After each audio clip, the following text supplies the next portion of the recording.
So we just want to say thank you to everyone, first of all, for joining our session, the first session of the conference for Advisor-Led. We're just very grateful and appreciative to everyone who is joining us. My name is Tabitha Dean. I serve with the Carolina College Advising Corps in North Carolina, and I am a second-year advisor. Hi, everyone. My name is Brianna Small. I serve at Hillside High School in Durham, North Carolina. And I am also a second-year advisor, also serving with the Carolina College Advising Corps. Okay, just to start off for today, we're going to go over our overview just to know what to expect as we move through the presentation. We're going to be sharing some background about ourselves just so you can have an idea of like where we were high school students and how it transitioned into college and now into our role. Tell you a little bit about the schools we serve, the concept of code switching as it relates to the language our students and even ourselves use. Talk again about our school environments, and then give some suggestions about maintaining linguistic intentionality, which we'll talk a bit more about how we're defining that and using that term, and then end just with our takeaways and into a discussion. Okay, so as mentioned, we're going to give a little bit of our background. So for me, I'm very much fit the role of the students we serve. I grew up in a rural county, first generation college student as well.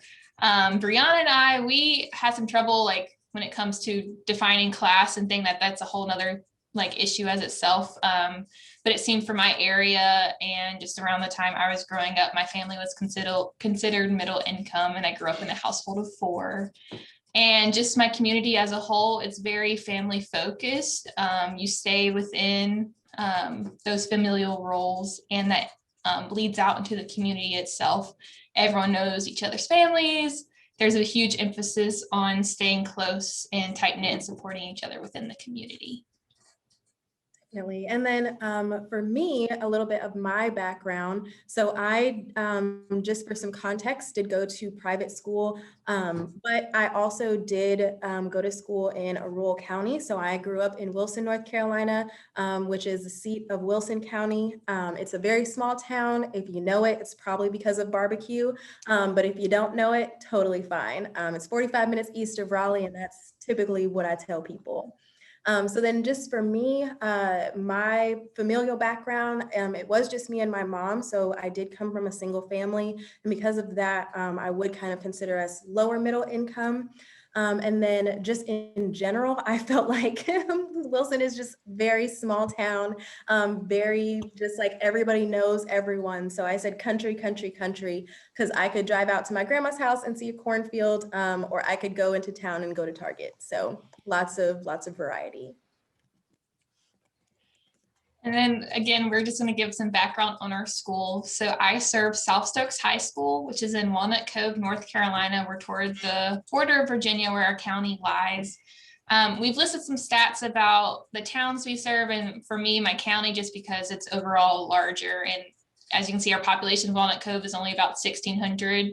And so we needed a bit more data, but really we're going to focus on our demographics. And so for my school, I serve about 500 students overall. The senior class is around 120. There's about 65 faculty staff that work on my campus. And we have 82% white, 6% Black, 5% Hispanic, and 6% 2 or more races within our makeup of our school. And then here's just some pictures showing you where I serve. I really love the aerial view. That just shows we're in the foothills, the gateway to the foothills of North Carolina. And the cat up top is our unofficial mascot, as she lives on our campus, is like one of the sweetest things ever. So this is like a look at our school. And so for me, Hillside, these are the city and county demographics, but like Ms. Dean said, I am focusing on the school demographics. So for me, it is a little bit different. So because I am an urban school, my population is a little bit larger. So we have about 1,400 students, give or take. And with COVID, we being remote, oh no, my internet's unstable. But with COVID and everything, we are a little bit higher than that. We also have about 115 faculty and staff members, and my school's racial breakdown is about 71% Black, 22% Hispanic, with only 2% white and 3% as 2 or more races. And so one of the reasons that we really wanted to give you these demographics and just the picture of our school, which, speaking of picture, here's Hillside. Hillside is definitely a historically Black high school here in Durham. We go back into the 1800s. There's just been a lot of really rich history. And I think one of the things that is important when talking about language is this concept of code switching.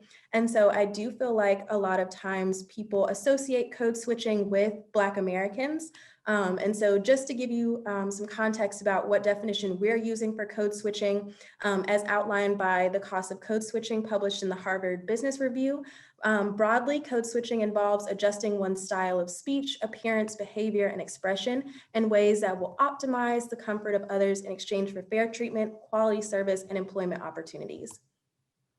So the reason that we wanted to give this is just because we felt like Black Americans, like just in general and in history, fair treatment and needing to kind of switch the way that we speak, just depending on our situations and depending on who we're with. That is something that I see almost daily in my school, and just something that I noticed when I was growing up as well. And so thinking about code switching, just as a current experience as advisors within our schools, we've seen at the high school level that students aren't necessarily like super cognizantly aware of when they adjust their speech. So when they're in the hallway talking to their friends, you know, you'll hear them use slang, whatever, and then they might come and talk to you, or you might hear them talk to a faculty member or a teacher, and they might be, you know, using a little bit more respectful language, but sometimes might still use a little bit of slang. And so truly one doesn't become aware of this phenomenon or that switch that they're doing until they go outside of their cultural bubble. And so just from our personal experience, that meant college for us. So as a high school student, I told y'all I went to a private school, and my school's demographics looked really similar to Ms. Dean's. So I went to a school that was very, very just a white population. I was like the first person of color to enter into my grade. And if you were at my school, you were there for basketball. So just kind of shows you like people kind of associate that with sports. But just thinking about speech, I know that I felt like I had to adjust how I was talking, just in general when talking with my friends, talking with teachers. And so when I got to college, I noticed that even more because I did go to UNC, and that population was just very similar to where I went to high school. So I didn't necessarily feel like I had much of a difference. I just kind of had to keep continuing that switch and just being aware of it. And so then thinking about how that moves into our school environments, and thinking about the comparison between our personal experience and where we are now. For me, it's definitely been a stark contrast in just the sheer size of the school. So in general, I went to a private school that was pre-K through 12 that had about 350 students in the entire school, where now I work at a school that I have 350 seniors. So definitely very, very different in that way. Thinking about population demographics, like I said, I'm going to a school I am working at a school that's completely opposite of where I went to school. And then overall, just the general vibe. So I really feel like here at Hillside, it does feel like an HBCU. So it does feel like that familial vibe, which moves into my second point about just having freedom to be my most authentic self. And I felt like a lot of times in my high school, in college, I wasn't necessarily always portraying my most authentic self because I felt like I had to code switch. I felt like I had to, you know, in certain situations, speak a certain way or act a certain way, because if not, then I would be perceived as other, or I would be perceived as X. And so thinking about the school counselors at my school, I feel like they approach students from a very like understanding background. And so knowing that students do come from disadvantaged backgrounds. A lot of them, they come to students and talk to them from a place of understanding, versus I felt like in my high school, my guidance counselor, I felt like was a little bit more adversarial towards me, which I didn't necessarily see that with her talking to other students. And so just having that understanding and having somebody who looks like you, who is able to relate to you, just provides a lot more socio-emotional support. And then just lastly, some differences in just the college going culture. So as a student at a private school, all of first years were required to take a class called college awareness. So we learned about FAFSA, we went on college tours, we even got to travel out of state to schools. And that just gave us a really just broadened horizon of, you know, where we can look to go to school. So not just thinking about North Carolina, but going outside of that. And I felt like that was really helpful in just knowing like what's out there and who's out there and what language is out there as well. And then thinking about as an advisor at a public school, it is harder to just keep track of students because of sheer numbers. College knowledge is mostly in those like AVID or TRIO or Upward Bound kind of programs. And so just kind of thinking about that and thinking about like what your students know and what that knowledge is and how to relay it to them is definitely something that I've noticed.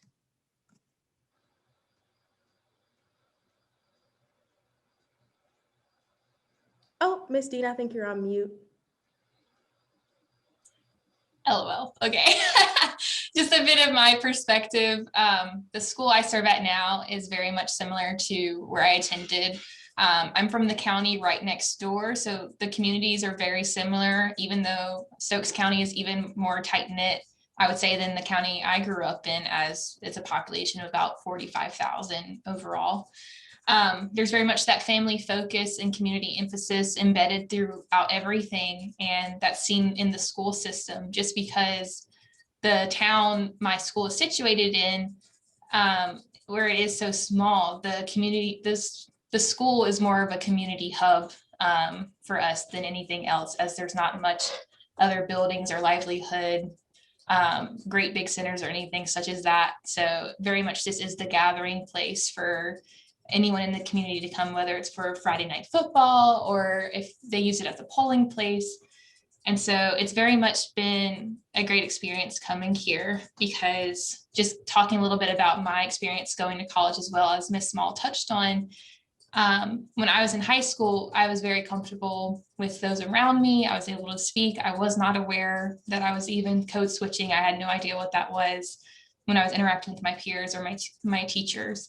But once I got to Carolina, I came from a county in a school where I was the only person from my school. So I literally knew no one when I got to the college campus.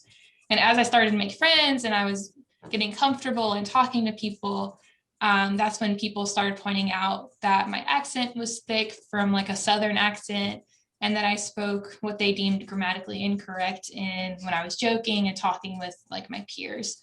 And it's just very ostracizing when it's thrown at you at that way, and it can be very isolating. For a time I like found myself like reflecting and turning inwards and like really listening more and trying to adapt and learn how to speak to my new peers, because just with the concept of code switching, it can be about getting fair treatment. And for me, it came in the form of making sure I wasn't being targeted or pinpointed because how I spoke was different, and even deemed like coming from a rural county like negatively. And so it took some time for me to come to terms with that and really understand it. And again, that's why I wanted to touch on this topic, because now that I'm back in an environment similar to where I grew up, I'm able to regain a part of my identity that I felt like I lost for those few years while I was at school. I can slip back into my natural tongue, and when I'm laughing and joking with students or professionals like within the school system, it's good to know that I have moments where I can be professional and talk in an academic way, but I can also talk the way I learned to when I was growing up and like around my family and around my friends again. And just a little bit of data that I think also impacts this is just the overall average education that's spent per students within the US. And so in North Carolina specifically, About 8,800 is about what's deemed for each student within the system.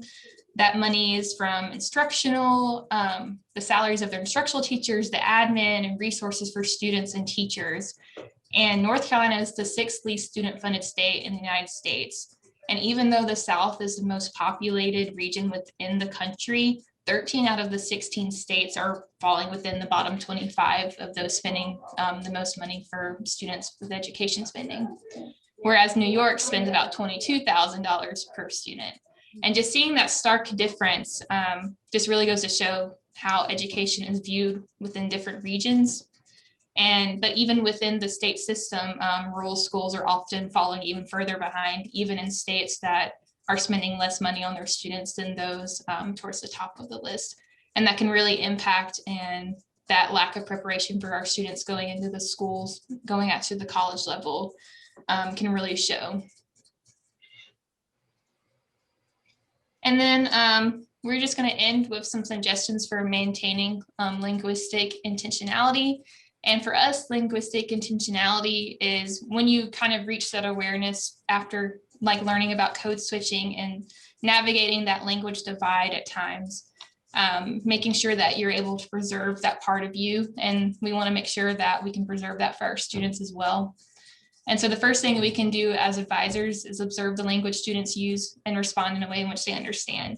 And what we mean by that is making sure that we're talking to our students in a way that fits them and is most comfortable. And like we said, we both like to joke and laugh and joke around with our students and meet them at that comfortable level where we can slip into whatever is like best suited for us, but also know that there is a line where some students just want to come in, get their work done, complete their FAFSA, and we can maintain that professional level of speech, but also knowing that we're capable of slipping in and out of whatever dialect is important to them. Which we can also see this in the essays they write, because a lot of times I know when I've edited essays for my students, they very much can just write their essay in the way they would speak to you. And we have to play an important part in making sure that we maintain their voice while also ensuring that there's an emphasis on their academic grammar and flow. I know sometimes it can tend to be just coming from like a university and like educated background, that we would just want to go in and edit essays and make it as polished as possible, but we have to make sure that we're not having them lose their voice along the way, and that their background is not being told it's wrong and the way they speak is wrong, but making sure that it's read in such a way that maintains their identity, but also gets their point across in that academic manner. And the last two just kind of flow together as well. We need to have open conversations and dialogues with our students about how they can maintain their identity while at the schools to preserve their linguistic backgrounds, but also be open to new backgrounds they're going to meet when they go to college. So once they meet students who may speak differently from them, instead of going down to a level and driving with people and picking on them how they may speak, just being able to have those conversations about, okay, like this person comes from a different place than me, this person had a different background growing up than me. So we need to find a way we can meet in the middle and respect each other and truly ensure that neither one of us is being felt that we're having to slip into a form of speech that makes us uncomfortable. And lastly, just our takeaways as we're rounding out our presentation. Culturally relevant language is heavily embedded throughout all of our society, especially deemed from where we grow up, and that can look different from everyone. And then we're bound to face challenges, and my school bell is ringing as I am in the school, sorry. Making sure some students may face challenges in maintaining their tonal roots as they go into that university system or outside the community in which they know. And as Ms. Small talked about, although code switching is mainly associated with Black Americans within the United States, it can really occur across all races, genders, and classes. And there's that potential for a language barrier, even if you both speak the same language, as you can be communicating with your language from where you've grown up to someone else's. And so this can be heavily influenced where we live. And just like the data I've shown, based on how much education funding is being given per student or what part of the region of the state they're growing up. And overall, how we advise this topic with our students depends on our backgrounds and our experiences with language, but it is something that we should consider when guiding our students in navigating the college system. All right, and so now we're at discussion and or questions. So one of the things that we wanted to ask that we were pretty curious about, we've talked to you all a lot about our experience with language, both previously in high school and college, but also as advisors working in our high school. So we're interested to know, like, what are some of your experiences with language in spaces that you've worked in? So whether that be now as an advisor, have you noticed any of the things that we've talked about, like some of the differences between maybe your high school and where you're working now, or is it pretty much the same? Promise we're not going to go into breakout rooms. We're just going to chill out here. So I am going to, yeah, just kind of stay on the screen and just like look at the chat. Do you want us to share in the chat or would you like us to share aloud? Honestly, whatever's most comfortable. If you feel comfortable, you know, feel led to unmute, let's go. Do it. Absolutely. Well, my name is Kendrick Garlick. I represent the University of Missouri College Advising Corps. Shout out to the Tigers. Um, First of all, I appreciate you guys bringing this topic to us, and it's very relevant in today's day and age. Personally, coming from an inner city black school, inner city school that was a large population of African Americans, um, a lot of people will tell me, "Oh, you speak very educated." And when I was growing up, it was, "Oh, you talk white," or "You talk really educated," or "You talk very different than the people that you're around." And it was kind of like an appraisal. Um, as I come into my school where it is a very diverse population, and I still very much speak very educated as I am educated and intend to always be so. I oftentimes correct my students when they say often use the term code switching. And I like them to say code switching, what it kind of insinuates that there is a certain race or a certain population that has the code of the way in which a person is entitled to speak, which I completely think is incorrect. I tell them, you know how to speak, you are educated. So instead of giving that credit to someone else where you're switching means that you were in the wrong place before when maybe you're already there. So I really bring this conversation to kind of change that language in which our students used and to empower them to understand that, like, hey, the way you speak is exactly what you need, what you need to do. And you're kind of in that space for a reason, so don't take away that credit. But that's kind of like my place with how that goes. And oftentimes it sparks up some real good conversations because society really will put you into a feeling of this is how you're supposed to speak, and if you speak this way, you're definitely college bound. You're ready to go to the next step, and it just takes that one person to kind of break that sense.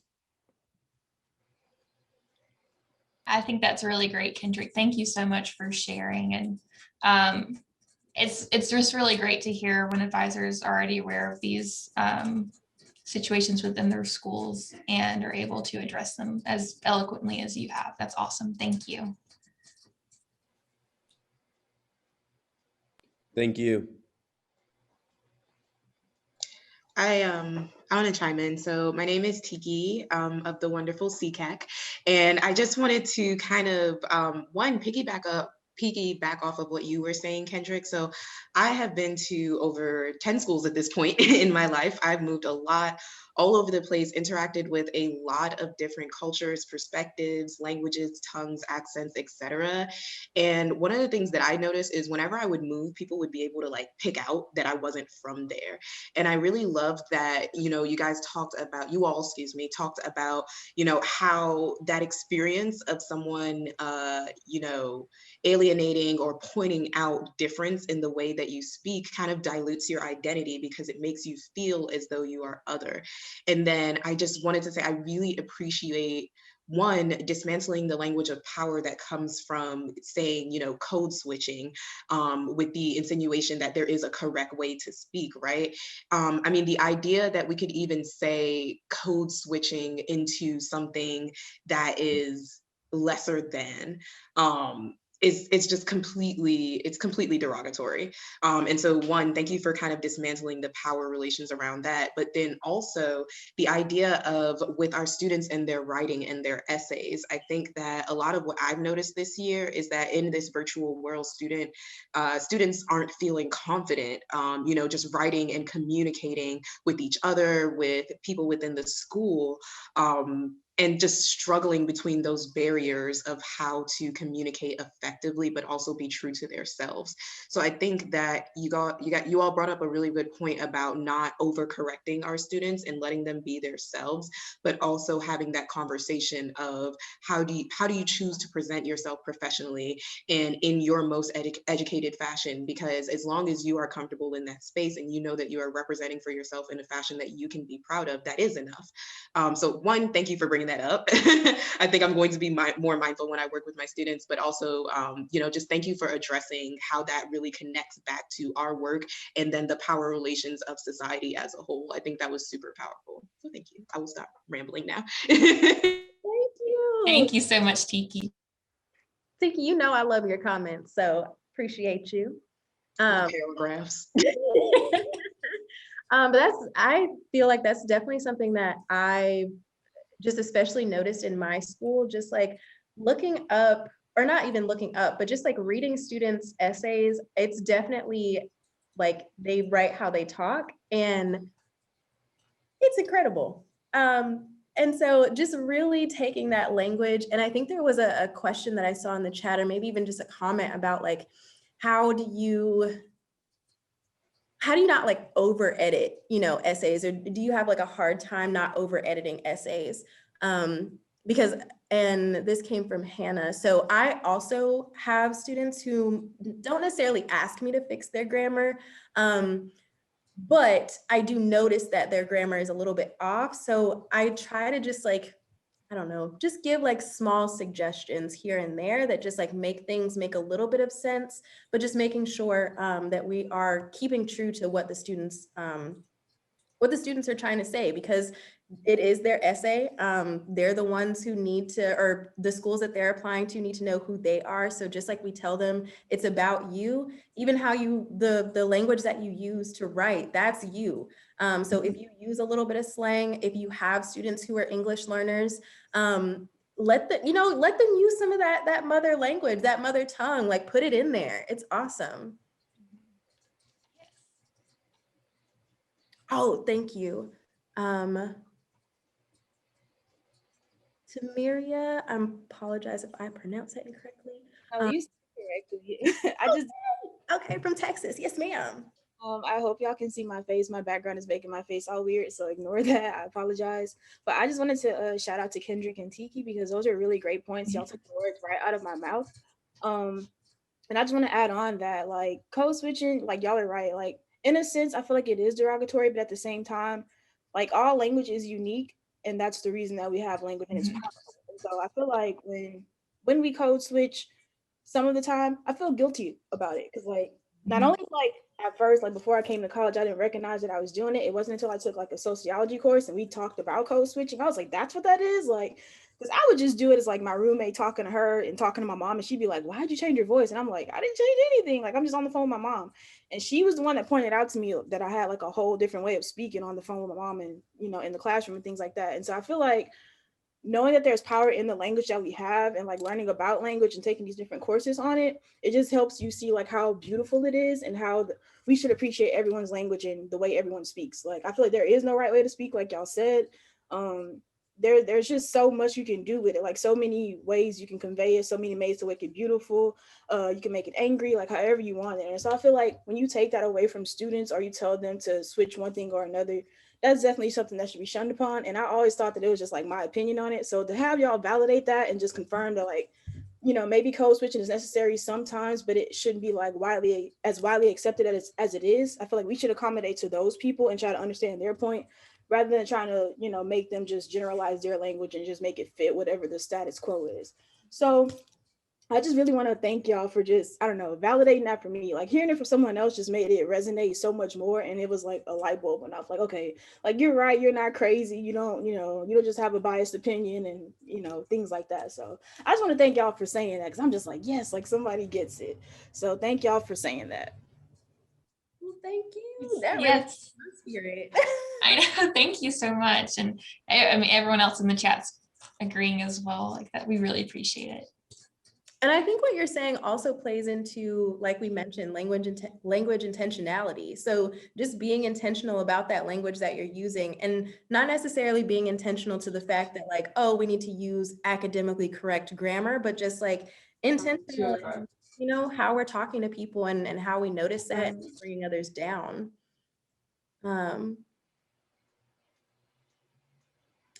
Oh, somebody put in the chat, what I like to do is ask students questions and write down what they say to me. A lot of times students get caught up writing it down. But when they speak it to me, they can display their ideas better. I definitely agree with that. I also, a lot of times will, just so that students can maybe hear out loud, because I think when they write, just like talking about essays in language, I think they just like are writing. So nobody is there. It's just a bubble inside their head. And they're like, oh, I did all these things. I'm just going to put them down. That's a great idea. Also have them just read it out loud themselves to you. And just have them kind of see like, okay, sometimes when I'm reading this in my head, it sounds like that. But when I say it out loud, it actually doesn't translate how I wanted it to. I think a lot of times like hearing it out loud and hearing you reading it to other people, like that really helps just emphasize like, okay, I know that this is what I'm trying to say, but it just didn't necessarily like, I didn't necessarily say it that way. So let me switch it up. But that still, maintains their language intentionality, but just a little bit different. Yeah, okay, I'll do that too. Because Lord knows. I think we also did have some questions in Uva. And okay, so I think one of them we did kind of answer. So one of them was, how can I edit my English language learners' essays without completely taking away their voice? So I think just making sure that, I think for English language learners, maybe just in my opinion, because we do have a lot of English language learners here at Hillside, I think just making sure that their grammar is good, because I think that's kind of the part that gets a little bit tricky. It's just understanding that those nuances in English grammar versus the grammar of the language that they grew up with. But I think just making it clear. So if they, if they write their essay, let's just, say Spanish, if they write their essay entirely in Spanish, maybe helping them translate it into English so you can see what it's actually saying, and then going back in and just adding some of those like Spanish words back in there. So if you wanted to have an essay that, you were talking about somebody's parent and they had a quote, and then you kind of like explain and go on with that, that shows the English, the ESL, yeah, I would say that kind of shows like their ESL in their essays and just like what they're doing, but not necessarily taking away their voice, if that makes sense. Oh, there's also a text-to-speech app. I think earlier too, Jessie from CCAC, she made a really, really good point. It's kind of hard to keep up with the chat, but she was saying that's something we need to remind ourselves sometimes and our students is we should be celebrating our students who are ESL and bilingual, because from what we know, like English is just one of the hardest languages to learn when you it's not your first language. Especially there's just so many different rules and things like that, and just especially when there's different regions and different terms and different slang throughout the country overall. That's something we should definitely be celebrating with our students when they're having that conversation with you and writing their essays, even if they think their grammar or their flow isn't necessarily what it should, the level it should be at. That's something we should be celebrating with them, about how like wonderful it is for them to be bilingual in everything they're accomplishing, even through whatever they're writing. Yeah. And then another question we had was, to what extent is being relatable the goal with word choice and approach to students? I guess for me, I guess maybe not necessarily being relatable in the sense of like the content that I'm necessarily saying, but I think just making sure that I'm not speaking over their head.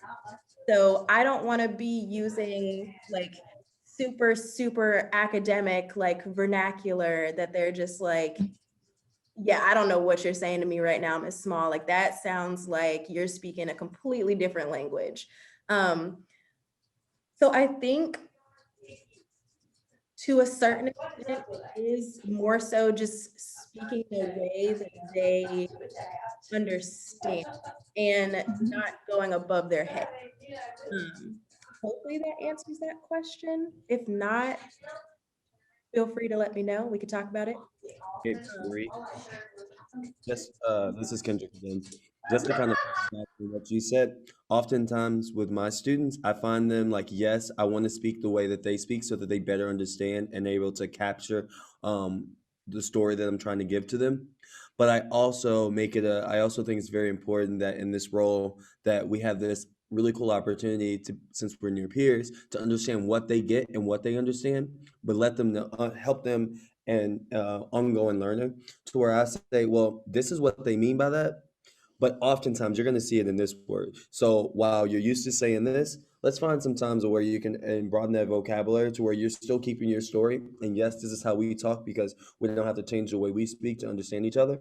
But when we need to attack this system that is set up to keep us back, we need to know how to go in, get what's ours, and be able to keep our story. So being able to help them make that switch to saying, okay, this is what I'm most comfortable saying, but if I need to, I will put on that other pair of shoes and flip the script and let you and understand that other type of language.